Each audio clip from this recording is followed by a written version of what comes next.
This is a soapbox he's been on for a number of years before anybody else was really paying attention to it.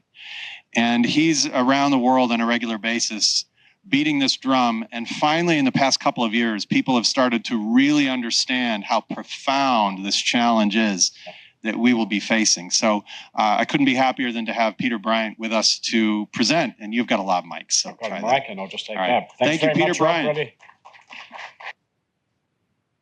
Thanks, everyone. Really appreciate being here. And it's challenging after last night's session and the amazing sessions this morning to kind of bring us down, lift the hood on that really nice car, all these great technologies, and look into the plumbing of how we make this all happen or not. And what we're going to be talking about is kind of an innovation challenge. And just as last night said, you need to look at all the pieces that come together to make something happen and not look just at the outcomes. So I do implore people to become curious, understand the plumbing, and hopefully your takeaway today is to understand, you could say what I'm going to tell you is semi-depressing, or see it as a great opportunity and a great challenge, and I hope that's what you take away. So I'm going to be talking about this energy transition that we're all galloping on in only some parts of the world, by the way. Not the whole world's not doing an energy transition, and we'll talk about how all those people that don't have energy and the minerals famine that undermines the time it takes to get this transition underway. So first of all, why are you, who are all interested in AI, listening to this talk? Because AI is a power hog. Okay, and I mean hog on monumental proportions, and I still think we're just scratching the surface on this. So the energy consumption by some estimates of AI is going to go from 3 to 10% of US energy generation in the next 5 years. That energy doesn't exist, it's like, and the grid that has never grown in decades is suddenly expanding demand. At a time we're shutting off gas power plants, we're trying to do the shift, nuclear is not that popular, and solar and wind aren't cutting the mustard. Okay, so where's all this electricity going to come from? And to just give you some stats, at a Senate hearing last week, CEO of a major energy company said that a big factory usually takes 100 megawatts of power, which is enough to power 100,000 homes. An average data center for AI takes 3 to 15 times that amount of energy. 3 to 15 times. Okay, and today EPRI just announced that a ChatGPT query of basic proportions takes us 10 times the electricity as a Google query, okay?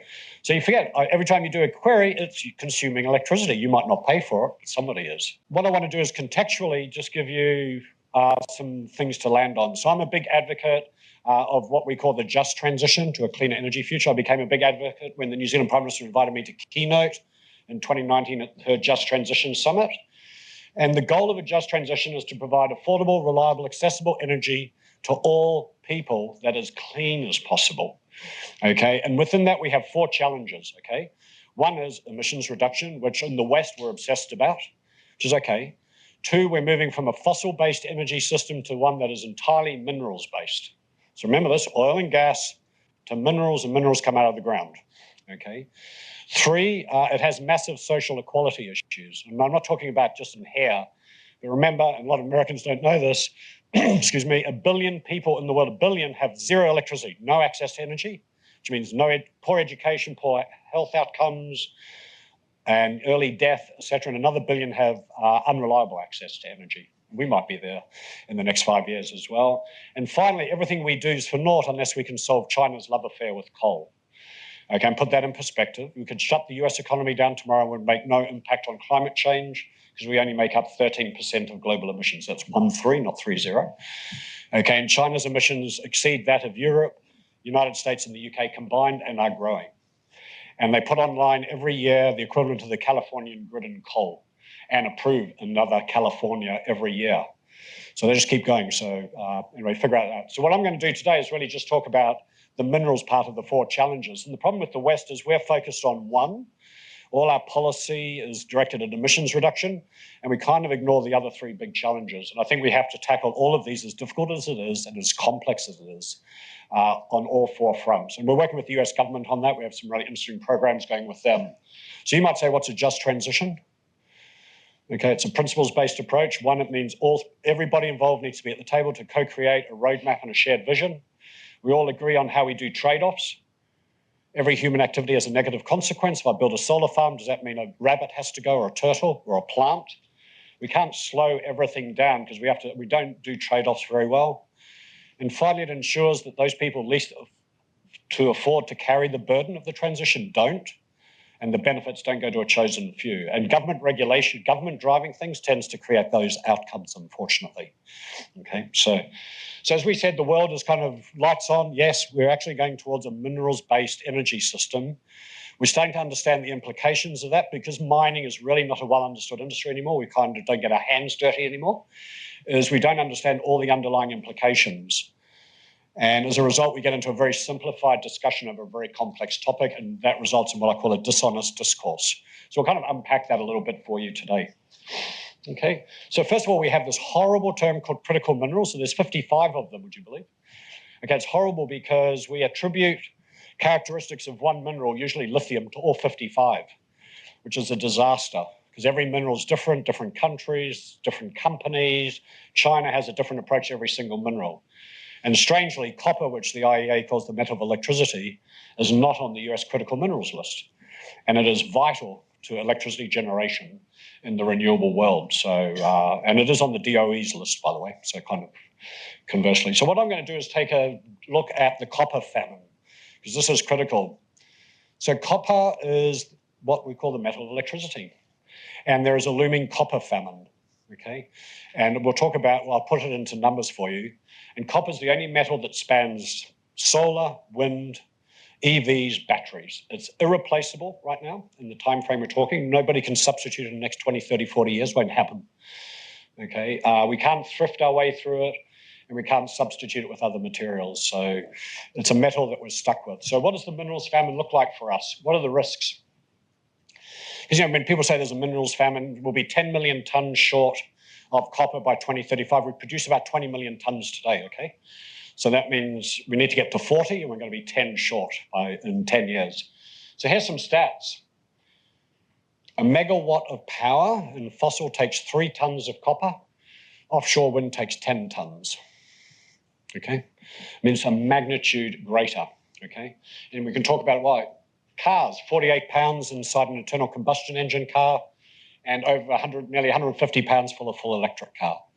And we can minimize lithium, get rid of cobalt and stuff like that. Copper, for a bunch of technical reasons, is not something we can squish. So what does 10 million tons mean to us? It actually means from 2035, that equates to 150 million electric cars. Okay, so which is a lot of cars. So 10 million tons of copper makes 150 million cars. Or if you like, 22 to 25 times the Californian grid. We are short every single year on a global basis. And that's cumulative. So you're going to say, like most people, so why don't we just produce more copper? It's pretty simple, right? Okay. What we're going to do is now talk about what the miners' challenge is. So the mining companies, which there are no US companies around mining. There's only 3 in the top 30 mining companies are American. This is an unusual industry that America doesn't dominate. Is the mining industry's challenge is how do I provide this affordable, adequate supply and do it in a responsible way, okay? And it's not as easy as you think. So I call it the 10 horsemen, or the 10 headwinds, my people tell me to call it, okay? So I won't go through all of them, but these are the 10 big headwinds the mining industry faces in being able to do it. So one of them is, I call it the 20-year nightmare. If I was standing on a big copper resource today, which no one is, by the way, it takes 20 years to permit and develop it, so you just do the numbers. Okay, and remember that 10 million ton shortage is based on every project we know that's being developed today. So if you do everything that happens today and production stays steady, we're still 10 million tons short. And if I was starting a new mine permitting today, that won't be ready till 2045 at the earliest. So we have a challenge there. We have the indigenous reframe I'll talk about. Resource nationalism, as countries are increasingly wanting to keep more of the value of their resource endowment, which is fair. So Indonesia, for example, bans the export of nickel, okay, and forces refining and other activities to be done in Indonesia. Okay, and the Indonesian nickel industry is controlled by the Chinese almost 100% exclusively, okay, which provides challenges. Financial vulnerability, we'll talk about some of those. But yeah, these 10 headwinds are all very, very difficult. And one which we call out is state-directed market shaping. Okay, one of the big questions, I'll leave it with you, is how do companies and governments that operate in a market-oriented world compete with state-directed market shaping. And it's not just China, so other countries are doing it. It's kind of an unfair playing field, right? And we try and direct through industrial policy some shifts, but they're not adequate. So what's the competitive offering look like? But let's look at some of the technical supply challenges. I mean, the scale of this is huge, okay? So since 1980, to produce a pound of copper takes 16 times more energy, 16 times more waste, and 2 times more water, and it's exponentially increasing. And you do the numbers. If I have to produce 20 million tons of more copper, and the grade they call is 0.5%, so every ton of dirt I dig up, only 0.5% is copper. So do the math, billions, tens of billions of tons of rock being moved around. It's quite excessive. We can't keep doing it. It takes too long to permit. And I'll tell you, if the chip and AI CEO said, well, I have no idea where all the chips are coming from, there'd be a panic. The copper CEOs are saying, I have no idea where the copper's coming from, and nobody pays attention. Which is like, go, hey, I don't know where this is coming from. And everybody's like, oh, yeah, whatever. So, and because it's too deep in the plumbing, you don't want to know, that's somebody else's problem. Seriously, this will be solved. Innovation will solve it. And I don't think it will, not in the time frame we need. So it becomes very interesting. One of the big problems is capital. People don't want to invest. So the big mining companies, which are mainly Anglo, Australian and Brazilian and Canadian, are doing capital discipline. I'm not going to deploy capital to build big new mines because I'm not so sure the demand will be there. So they're playing a discipline game. And the capital markets are like, I don't really want to invest in mining. It's dirty. It's criminal activity, child mining in Congo. So you've got all these images. So capital stays on the sideline, too much risk.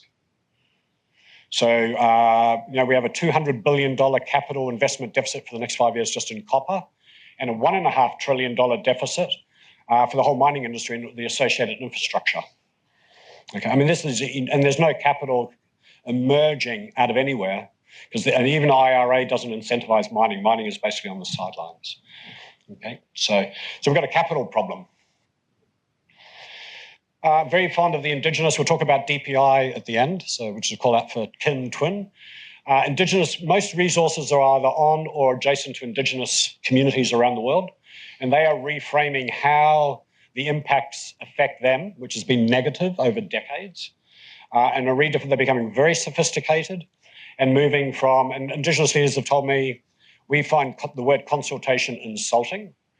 Okay, so Western companies always say, we're going to consult with Indigenous communities to get the social license to operate. They just think it's insulting. They want participation. And increasingly they're saying my social license is something that has value, so I want something back. So they really want to grow their prosperity of their communities beyond the life of the project. So they are really acting in different ways. And we'll see all these projects like in Bolivia. You're getting lithium for your Tesla. That's all really nice, but where are the ones wearing the negative impacts? And people will not develop these resources if the governments won't give permits if the communities aren't positive, even if it's irrelevant to the law. They're just not going to do it.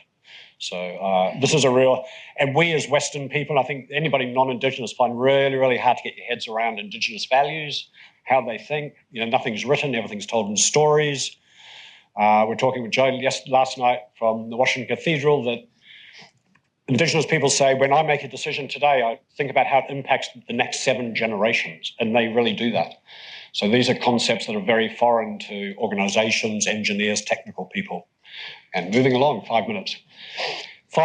Big supply shocks, just so you know. This is an anti-mining administration we have today.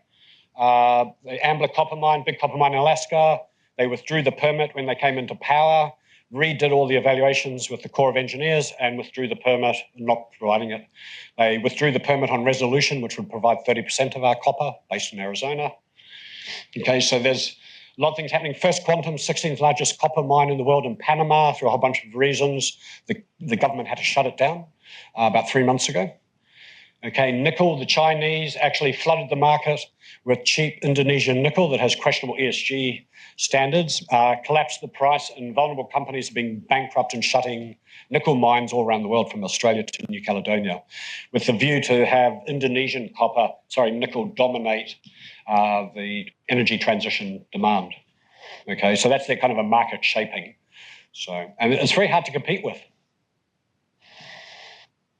So when we think about this, we need to reimagine how mining's done. We really do. And these are some of the quotes from the Saudi resources minister. So, Saudi Arabia has a stated vision, and part of Vision 2030 to be as dominant in the minerals energy system as they are in the fossil. Okay, and they're putting a lot of capital, a lot of vision to work, and it's quite. And I sit there and they have the concept of the super region. I've sat in their 3 last ministerial roundtables with the ministers from every country in Africa, all of Central Asia and Middle East.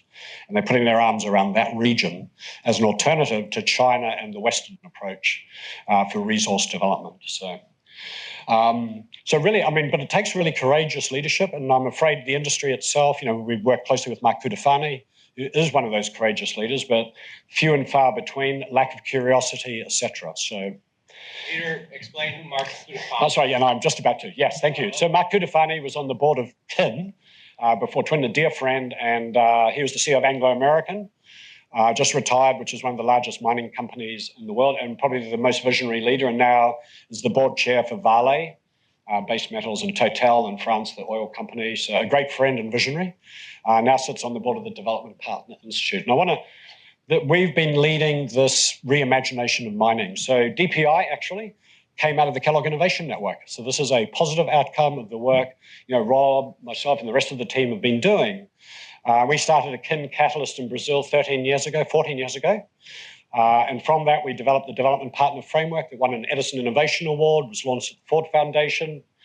And DPI was established as a 501c6 8 years ago.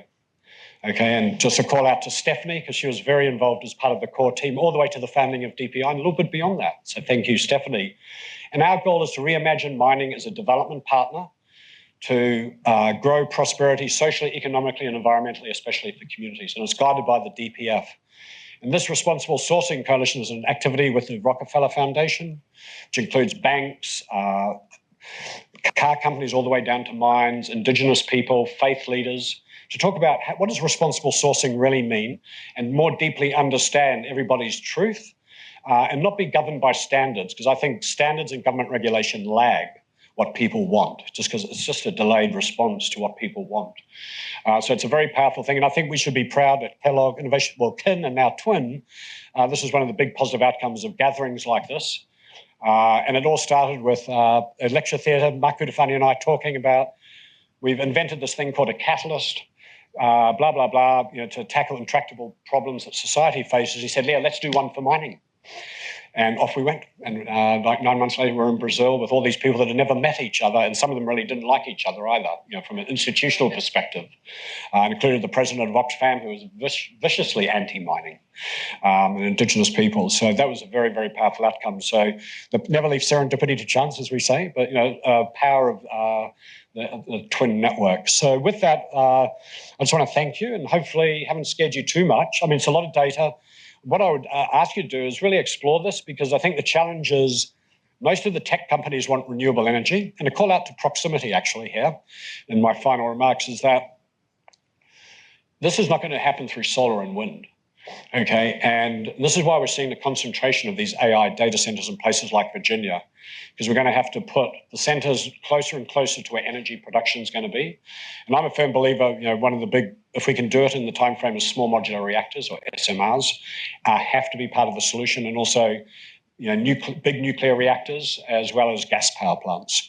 But I think having distributed data centers everywhere is really not going to work, because then you're going to need the power generated really close to the data center for obvious reasons, for security. So a little call out to proximity.